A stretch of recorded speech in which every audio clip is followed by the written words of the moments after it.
पूजा जरा बताइए ट्रेंड को क्या हो गया? बिल्कुल, कोविड के बाद नेहा स्टॉक में बड़ी गिरावट आज आई है और पहली बार ऐसा हुआ कि स्टॉक 10% की बड़ी गिरावट के साथ आज कारोबार कर रहा था 23 मार्च 2020 के बाद। ये सबसे बड़ी गिरावट थी। पिछले 6 महीने में अगर देखेंगे तो स्टॉक में 36% की गिरावट। 52 हफ्ते के लो से स्टॉक अभी भी खैर 22% ऊपर ही है, लेकिन 52 वीक हाई से स्टॉक में करीब करीब 40% की गिरावट आ चुकी है। अब सवाल यह है कि स्टॉक में आज इतनी भारी गिरावट क्यों आई? क्योंकि आज चौथी तिमाही की जब अपडेट आए on the face of it तो नंबर्स अच्छे दिखाई दे रहे थे, लेकिन हमने जब इंटरनल्स देखे तो नंबर्स में थोड़ी कमजोरी यहां पर नजर आई है।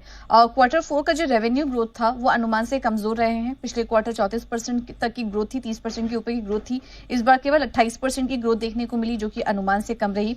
16 तिमाही में ये सबसे स्लो रेवेन्यू ग्रोथ इस बार देखने को मिली है। क्वार्टर 4 में 13 स्टोर वेस्ट साइड के जूडियो के 132 स्टोर खुले, जो कि अनुमान से कम थे। पिछले 5 साल से कंपनी की आय 36% की औसत ग्रोथ से बढ़ रही थी, लेकिन इनका ये कहना है कि आने वाले समय के लिए ये जो वेस्ट साइड है, जूडियो है, जिस तरीके से एक्सपेंशन कर रहे हैं, एक कमेंट्री जो मैनेजमेंट की तरफ से आई वो ये भी थी कि आने वाले समय में स्टोर मैनेजमेंट एडिशन की तरफ से मार्जिन पर कुछ असर पड़ सकता है और शीन से लगातार बढ़ रहे कंपटीशन का भी असर यहां पर नंबर्स पर आ सकता है।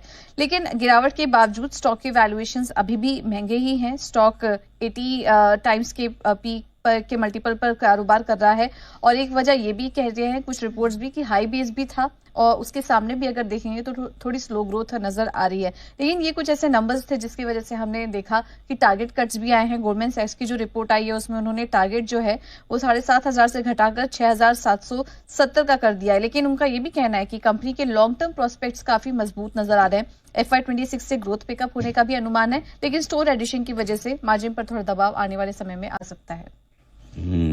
ट्रेंड में ये सारा मामला ग्रोथ स्लोडाउन, महंगे वैल्यूएशंस और मार्जिन पर थोड़ा सा दबाव, इस वजह से एक और स्टॉक थोड़ा हम रिकमेंडेशन लिस्ट में भी था, बढ़ा भी उसके बाद अच्छा 20% बढ़ा, लेकिन मजा नहीं आया, गिरने में आगे रह गया वापस, क्योंकि टेक्सटाइल्स और रिटेल की स्टोरी बढ़िया थी। लेकिन प्रॉब्लम क्या है इस मार्केट में, जो हाई पी मल्टीपल वाले स्टॉक्स है ना वो ज्यादा पिट रहे हैं। एक बड़ी रीजन ये भी है कि हाई पी मल्टीपल वाले स्टॉक टिक नहीं पा रहे ऊपर में, दिक्कत ये। नहीं तो क्वालिटी के हिसाब से उतनी खराबी नहीं है और ग्रोथ अगर 1-2% में इतना घटता भी नहीं है, कम ज्यादा हो जाए। लेकिन इस वक्त क्या है, कुछ भी खराबी के मूड में है नहीं मार्केट। और रिपोर्ट्स भी यही हाईलाइट कर रहे हैं कि लॉन्ग टर्म प्रोस्पेक्ट्स ठीक है, बट शॉर्ट टर्म के लिए थोड़ा कंसर्न आ सकता है। ये चीज एक समझ में है कि हाई पी मल्टीपल वाले स्टॉक्स में किसी भी मार्केट में थोड़ा सावधान ही रहना चाहिए। सावधान रहें। Lesson of this bear market.